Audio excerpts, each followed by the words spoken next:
አያቴ ከእባብ ጋር መንታ ሆኖ የተወለደው አለችኝ። አልደነገጥኩም። ዋት ሐቂቃ አብዛኛው ሰው ይደነግጥ ይሆናል። እኔ አልደነገጥኩም። ለምን አልደነገጥኩም? ሊሆን እንደሚችል ስለማመን። እንዴት ሊሆን ይችላል? እዚህ ጋር ነው አሁን እባብ ምንድን ነው? እባብ አንደኛው ሪል እባብ አለ ግደሉት የሚባለው። አሁን እኛ በደንብ እስልምናችን አልተነተልነውም። እባብን ቤታችሁ ውስጥ ካላያችሁ ግደሉት አይልም ሐዲሱ። ይሄ የሰው ቤት ነው ለቀህ ውጣ በሉት ያኔ ይሄዳል። እስልምና አጋንንታዊ እምነት ነው ስንላቸው ብዙ ጊዜ ስድብ ላይ ይመስላቸው ይሄ ቪዲዮ ጥሩ ማስረጃ ይመስለኛል። እንግዲህ እሱ እንደተናገረው አያቱ ከእባብ ጋር መንታ እንደወለደች ተናግሯል ማለት ነው። ይህም ደግሞ ሊሆን እንደሚችል እምነቱ እንደሆነ እንደሚያቅም ተናግሯል። ይህንን ከየት አመጣው ከተባለ በእስልምና እባቦች የሙስሊሞች ወንድም የመሆን እድል ስላላቸው ማለት ነው። ማስረጃ ሳይ ሙስሊም 2236 ኤ ላይ ሙሐመድ እንዲህ ብሏል ስለ እባብ ማለት ነው። በመዲና ያሉ እባቦች ሐዲሱን እንደምትመለከቱት there are in Medina jinnis who accepted Islam በመዲና ያሉ ጅኒዎች እስልምናን ተቀብለዋል አለ። እነኚህ ጅኒዎች ደግሞ እባቦች ናቸው አለ። ሙሉ ሐዲሱን አንብቡት። እነኚህ እባቦች ደግሞ ጅኒ ከሆኑ ጅኒዎቹ እስልምናን ከተቀበሉ እነሱ ደግሞ የሙስሊሞች ወንድሞች ወይንም ቤተሰብ ናቸው። ሳይ ሙስሊም 450 ኤ ላይ ጅኒዎች ምን ይላቸዋል? የእናንተ ወንድሞች ያው your brothers ይላቸዋል፣ ወንድሞቻችሁ ናቸው ይላቸዋል ማለት ነው። እና በጣም ብዙ ቦታ ላይ ማሳየት ይቻላል። በእስልምና እባብ የሙስሊሞች ወንድሞች ናቸው። እስልምናን የተቀበሉ እባቦች ስላሉ ማለት ነው። ጂኒ ተብለው ስለሚጠሩ እነኚህ ወንድም እህት ይባላሉ ማለት ነው በእስልምና። ታዲያ ከጂኒ ከሆኑ ደግሞ ጂኒዎች ደግሞ ከሰዎች ጋር ወሲብም ያደርጋሉ ተብሎ ይታመናል። እንግዲህ እባቦች ከሙስሊሞች ጋር ወሲብ ሲያደርጉ ማሰብ ነው። አቡ አይደር የሚለውን እናዳምጠው። እኔ ሳወራው ስድብ እንዳይመስል። All jinns have sexual relationships with human beings? አዎ አላቸው። ሰዎችና ጂኖች ግንኙነት ያደርጋሉ ይላልሽው? አዎ ያደርጋሉ። ይሄ ምንም ጥርጥር የለውም። የሙስሊም ዑለማዎችም ተስማምተውበታል። ግን ያ ነገር ሃው ምን ነው ሀጃፋግ ሃው ትለኛለህ እንዴ? አላህን አትፈራም እንዴ? ግንኙነትማ አለ ጥርጥር የለውም። ግን አሁን የሚነሳው ጥያቄ ግን ማርገዝ ይቻላል ወይ ነው ጥያቄው። የሚያረግዙ አሉ ይወልዳሉ ወይ በሚለው والله አለም። ግን ጅኖችና ሰዎች ሊገናኙ እንደሚችሉ አንዳንዶችም ያው ራሳቸውን አሳልፈው በተግባርም የሰጡ ወይ እንግዲህ እንደሰማችሁት ነው። አቡ አይደር ተጠይቆ ነበር አጋንንቶች ወይም ጅኖች ከሰው ጋር ወሲብ ያደርጋሉ ወይ ተብለው አዎ ያደርጋሉ ብሏል። ያስወልዳሉ አስወልዱም እሱን እንደማያውቅ ነው የተናገረው። ነገር ግን የመጀመሪያው ቪዲዮ ደግሞ መንታ አያቱ እንደወለደች እባብና ሰው እንደወለደች ተናግሯል ማለት ነው። ይሄም እንደሚሆን ተናግሯል። ነብያቸው ደግሞ እባብ እስልምናን እንደተቀበሉና እባብ ቤታችሁ ቢገባ መገደል እንደሌለበት የሙስሊሞችም ወንድም እንደሆነ ሙሐመድ ተናግሯል ማለት ነው። እና ከሰይጣን ወይንም ከጂኒ ጋር የሰው ልጅ ወሲብ ያደርጋል ብሎ ማሰብ ከባቦች ጋርም ደግሞ እባብ ወሲብ ያደርጋቸዋል። ሙስሊም እህቶች ላይቭ ላይ ነን አሁን ነው የዋብያ ኡስታዞች አሁን ያሉበት ሁኔታ ሰውድ እሺ ኦፋይላችሁ እሺ ኦፋይ ኦፋይ ተማሪ እኔ ኦፋይ አይደለም እሺ ኦፋይ ተማሪ ነህ ግን አንተ እኔ ሙስሊም ነኝ ላ ኢላሃ ኢላላህ አርሽ ስማ የኦፋይ ተማሪ መሆንህን ልግለጽልህ። አርሽ ከአርሽ ወደ ቅርቢቷ ሰማይ ሲወርድ አርሽስ እንዴት ይሆናል? አላህ ይፍሩ በመረጃ ከላይ ነው ከታች ነው የሚሆነው። የሱ ነው ፈላስፋ ነህ። ስለዚህ በመረጃ ለምን ያወሩ ምን ወል እንደሰማችሁት ነው። ሯጩ አላህ ከሌሊቱ 1/3 ሲቀር ሁሌም ከአርሽ ላይ ወደ ቅርቢት ሰማይ እንደሚመጣ ያምናሉ። እናም ተከታዮቻቸው ሲጠይቋቸው ያንተ እፎይ ተማሪ ነህ አንተ እፎይ ተማሪ ነህ ከመበሳጨት ውጪ ይሄንን ነገር መመለስ አይችሉም። ምክንያቱም ከአርሽ በላይ ነው ያሉት አላህ ከሌሊቱ 1/3 ላይ ሁሌም ወደ ቅርቢቱ ሰማይ ይመጣል። የሀገራት ሰዓት አቆጣጠር ደግሞ ይለያያል። ስለዚህ አላህ የትኛው ሀገር ላይ ነው የሚመጣው? ወይንም ኢትዮጵያም ኬንያም ሁሉም ሀገር ላይ በተለያየ ካናዳ፣ አሜሪካ እያለ በተለያየ ሰዓት ሲሮጥ ነው ወይ የሚውለው? ምክንያቱም እኛ ጋር ሲነጋ እነሱ ጋር ይመሻል፣ እነሱ ጋር ሲመሽ እኛ ጋር ይነጋልና። እና ሯጩ አላህ እንዴት ነው የሚመጣው? ሙሉ አካሉ ነው የሚመጣው ወይንስ ግማሽ አካሉ ተብለው ሲጠየቁ ከመመለስ ይልቅ ይበሳጫሉ። ምክንያቱም ስለ አምላካቸው ስለማያውቁ ማለት ነው። እግር ያለው ሯጩ አላህ ከሌሊቱ 1/3 ሲቀር ከ8 ሰዓት በኋላ ሁሌም ወደ ቅርቢቱ ሰማይ እንደሚመጣ ይታመናል። ፍጡርስ ይገባል እንደስትሮ ቫብሬት እንደያዛቸው ያደርጉና የፎይ ተማሪ ነህ አንተ አውቃለሁ ምናምን። ኡስታዞቹ ናቸው እንግዲህ እንደዚህ የሚመልሱት፣ ምክንያቱም ስለ አምላካቸው መልስ ስለሌላቸው። አሁን ላይ ብነን በዚሁ አካውንት ብቅ በሉ። አንተ ለክርስቲያን አሳልፈህ ትሰጠናለህ? እኔ አልሰጠኋቸውም። ነቢዩ መሐመድ የ6 ዓመት ህፃን ልጅ አገቡ ያልኩትን ያደለው ነቢዩ መሐመድ የሆነ ሴት መጣ ስትጠይቃቸው አንድ ትልቅ ፂም ያለው ሰው መጥቶ ባል እየቀና አስቸገረ አጥቢው ያልኩ እኔ አይደለም የዘገብኩት። ቆይ ኡስታዙን አታስጨንቁት። ከሱ መረጃ አግኝተን እናንተን ቻሌንጅ እያደረግን ስላልሆነ።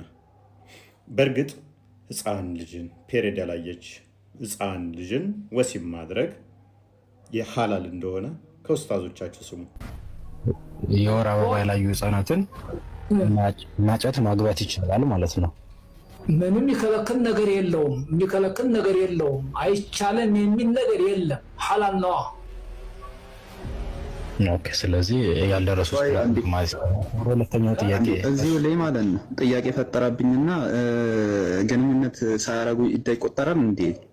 የኛውን በዛ ያይዘው ሊመልሱለት ኢዳ ፓታይ ራሽ ኢዳ ታይም እቺ ህፃና ኢዳ ታይም ጭራሽ ኢዳ የምታየው ከ14 የደረሰ ከሆነ ከ14 ከ15 ዓመት በኋላ ነው ኢዳ የምታየው። አንድ ሴት ልጅ ማለት ነው ያጣላሉ ሁለት ያፋቅራል ይባላል። በህፃናቷ አንድ ሴት ልጅ ኒካ አትታሰርም፣ ለወንድ ልጅ አትሰጥም የሚል ነገር የለም በሸሪዓ። እንግዲህ እንደሰማችሁት ነው። እንደ እስልምና ፔሬድ ያላየችን ህፃን ልጅ ክትባት መርፌ ሳይሆን ግንኙነት ማድረግ ይቻላል። ከዛም ፔሬድ ያላየችው መፍታት ይቻላል። ሼኮቹም ያሉት ከመጽሐፎቻችሁ ነው። ሱረት ጠለቅ ላይ ገና ፔሬድ ያላዩትን ተገናኝቶ መፍታት እንደሚቻል ቁርአናችሁ አስቀምጦታልና፣ ነብያችሁ ደግሞ ለዚህ ሮል ሞዴላችሁ የ56 ዓመት ሽማግሌው ነብያችሁ የ6 ዓመቷን ምትጥዬ አይሻን በ6 ዓመቷ አሸንጉሌት የምትጫወተዋል የ40 ሰው የወሲብ ጉልበት ያለው ነብያችሁ አግብቷታል። አሁን ላይ ብለናን በዚህ ጉዳይ እናወራለን። አንደኛው አላህ ሮጠ ይላል፣ አንደኛው አላህ ቅልጽም አለው ይላል፣ አንደኛው አላህ ወረደ ይላል፣ አንደኛው አላህ ወጣ ይላል፣ አንደኛው ተኛ ይላል፣ አንደኛው ፂማም ነው ይላል፣ አንደኛው ባለ 2 እጅ ነው ይላል፣ አንደኛው ባለ 1 እግር ነው ይላል። ይጎዳደለ አምላክ ነው እንድናስብ ያደረጉን። ማባርስ በርሱ እንዲባላ ነው ያደረገው። በነገራችን ላይ ይሄ ውዝግባቸው በምድር ላይ ብቻ የሚቀር ሳይሆን በቂያማ ቀን በተሰበሰቡበት ራሱ አላህ ወደ እነሱ ጋር ሲመጣ አናቅህም ሄድልን ብለው ያባርሩታል። ማስረጃ ሙሉን አንብቦት ሳሂህ ቡኻሪ 74:39 ላይ Then the Almighty will come to them in a shape other than the one which they saw the first time. He will say, I am your Lord. And they will say, You are not our Lord. በማያውቁት በፊት አይተውት በማያውቁት ቅርጽ ይመጣና እኔ ጌታችሁ ነኝ ሲላቸው ኖ አንተ ጌታችን አይደለህም ወግድ ሂድልን ብለው ያባርሩታል። መጨረሻ ላይ ግን በምንድን ነው ጌታችሁ የምታውቁት ብሎ ሲጠይቃቸው በባቱ ይሉታል። ሄደው እንደገና በሚያውቁት ቅርጽ ባቱን ከፍቶ ያሳያቸዋል። ያን ይከተል። ዋብዬዎች አላህ ከአርሽ በላይ ነው ይሉናል። ቁርአን ደግሞ ወዴትም ብትዞሩ ፊት እዛ ነው ያለው ይለናል። ማስረጃ በቀራ 115ኛው አያ ላይ ምስራቁም ምዕራቡም ያላህ ነው፣ ፊቶቻችሁን ወዴትም ብታዞሩ ያላህ ፊት እዚያ ነው ይላል። አርራህማኑ ዐለል አርሽ እስተዋ፣ አዛኙ ጌታ አላህ ከአርሽ በላይ ከፍ አለ የሚለው ቁርአን ላይ ከአንድም 7 ጊዜ ተጠቅሷል። ምንም እንኳን በዚህ ልክ ቢገለጽም ጉዳዩ ሰፊና ጥልቅ የሀሳብ ልዩነት ያለው ጉዳይ ነው። which means የራሳችን ጉዳይ ነው። ነገር ግን ሱረቱል በቀራ ምዕራፍ 2 ቁጥር 115 ላይ ያለውን የቁርአን አንቀጽ ከዚህ ጋር ማገናኘት ፍጹም የተሳሳተ አላዋቂነትን የሚያሳይ ነው። አላህ ሱብሓነሁ ወተዓላ እዛ አንቀጽ ላይ ወሊላሂል መሽሪቅ ወልመግሪብ፣ ምስራቁም ምዕራቡም የአላህ ነው፣ ፈአይነማ ትወሉ ፈተመ ወጅሁላህ ወዴትም ብትዞሩ የአላህን ፊት ታገኛላችሁ ይላል። ይሄ የቁርአን አንቀጽ የወረደበት ምክንያት ወይም ሰበበ ኑዙሉ ምንድነው በሚለው የተፍሲር ልህቃን ዑለማዎቹ ከአንድም 3 ምክንያቶችን አስቀምጧሉ። ዞሮ ዞሮ ከዚህኛው ሐሳብ ጋር ምንም የሚያገናኘው ነገር የለም። ዌል እንደሰማችሁት ነው እንግዲህ የዋብያ ኡስታዞች ለካኔ ድንቁርናቸው ንጽጽር የሚሰሩት ብቻ ይመስሉ የነበረ ጭንቅላታቸው ማይሰራው መሬት ያሉትም ወይንም ንጽጽር ማይሰሩትም ተመሳሳይ ናቸው ማለት ነው። እኔ እኮ ክችል ሲሉ እዚህ ንጽጽር የሚሰሩት ለሳንቲሞች ብዙም ለዝርዝር ኪስ ነው ያበላሹት ብዬ መልስም አልሰጣቸው ንቄ ትቼ ነበር። እዚህ አርጉመንት ላይ ምላሽ ብለው ፊር ውጥር ሲሉ ማለት ነው ማለት ድንቁርናቸውን ታዝቤ ንቄ አይትቻቸው ነበር። እና ንጽጽር ማይሰሩትም መልሳችሁ ይሄ ነው። ኤኔስ አራማን ዐለል ዐርሽ እስተዋ የሚል 7 ቦታ ተጠቅሷል። ሰዋት አይደለም 7 ቦታ 77,000 ጊዜ ይጠቀስ። እኔ ካነሳሁት አርጉመንት ጋር ምን አገናኘው? አንድም ከአርሽ በላይ ብቻ ይገኛል የሚል አርጉመንት የላችሁም እኮ። አላህ የሚገኘው ከአርሽ በላይ ብቻ ነው አይልም እኮ። አላህ ከአርሽ በላይ አለ። ሰዋት ፊቱ ደግሞ ቤትም አለ፣ በምስራቅም በደቡብም በሰሜንም አለ። እኔ ካነሳሁት ጋር ግጭት አይሆንም። አይ ከአርሽ በላይ ብቻ ነው ካላችሁ ግን ግጭት ይሆናል። አላህ ከአርሽ በላይ ብቻ ነው ያላችሁት ቁርአናችሁ መልሶ ወደ ሰሜንም ወደ ደቡብም ወደ ምስራቅም በአራቱ ማዕዘን ብትዞሩ ወዴትም ብትዞሩ ወደ ታችም ብታዩ አላህ እዛ አለ ይላል። እንደውም አጣብቅኙን ትንሽ ከፍ ላድርግባችሁ። ሱረቱ አራማን ሱራ አራማን 55ኛው ሱራ ቁጥር 26 እስከ 28 እንዲላል በእርሷ በምድር ላይ ያለ ሁሉ ጠፊ ነው። በማላይ በምድር ያለ ሁሉ ጠፊ ነው።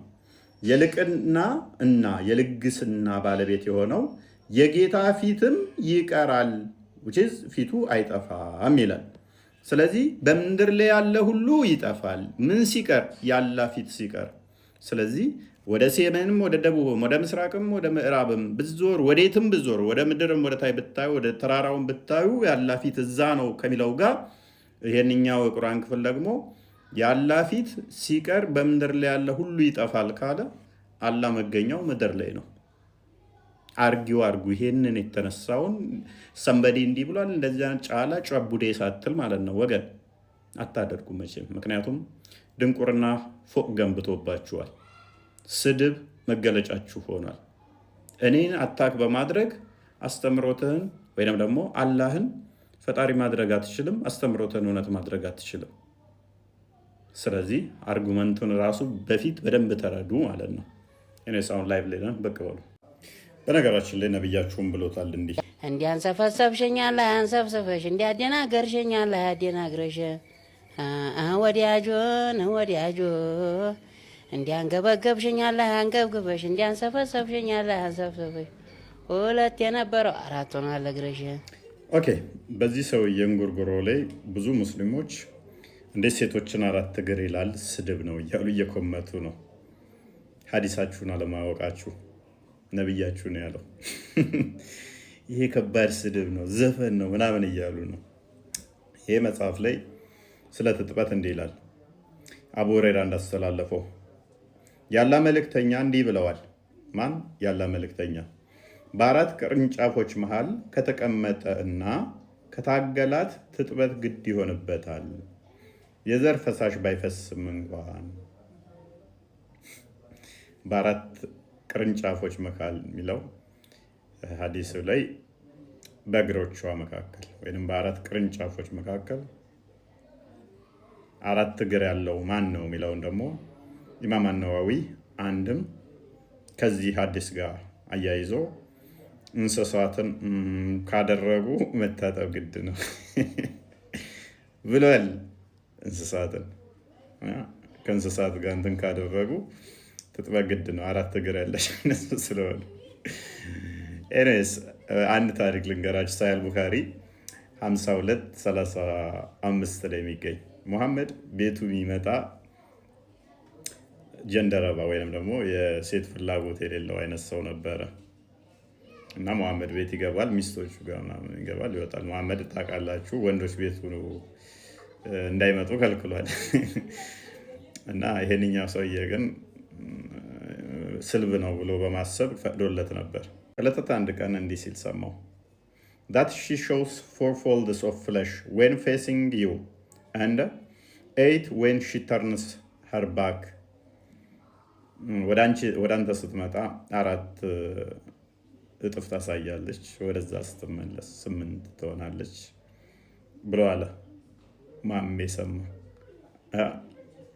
4 ሆና መጣችና 4 ግሮና ታይምናም ብሎ ያንጎራጎራል ወደ አንተ ስትመጣ 4 ሆና ትመጣ ወደዛ ስትሄድ ደግሞ 8 ሆናለች ማሜ ሰማና እንዲህ አለ thereupon the prophet said to us ተዛም ነብዩ እንደዚህ ያለን ለኛ ይላል this effeminate man should not enter upon you anyone በማንኛችሁም ላይ ይሄ ስልብ ሰውዬ እንዳይገባ ሚስቶችን እንደዚህ 4 ሆና መጣች 8 ሆና ትሄዳለች የሚል ከሆነ ይሄ ሰውዬ በፍጹም እናንተ ጋር እንዳይገባ እዚህ ቤት እንዳይገባ ከለከለ ማሜ ስለዚህ ሰውዬው የዘፈነው መሐመድ የተናገረው ነው 4 ሆና መጣች ምናምን ብሎ በዜማ የተናገረው ማሜ የከለከለውን በሐዲስ ውስጥ ያለውን 4 እንትን መተኛ እሱን ነው ስለዚህ አብዙ ቢላሂ ምናምን እያሉ ስድብ ነው ይሄ እንዴት 4 እግር ሴት ልጅ ይላል ምናምን ይላሉ ለሴትም ብቻ አይደለም ለእንስሳም አብሮ የተናገረ ነው ያው ሴትንም እንትን ካልኩ ብቻ መታጠብ አለብህ የሚል ነው ኤኒዌይስ አዲሳችሁ ነው ሰውዬው ያወራው አሁን ላይ ነን በቀበሉ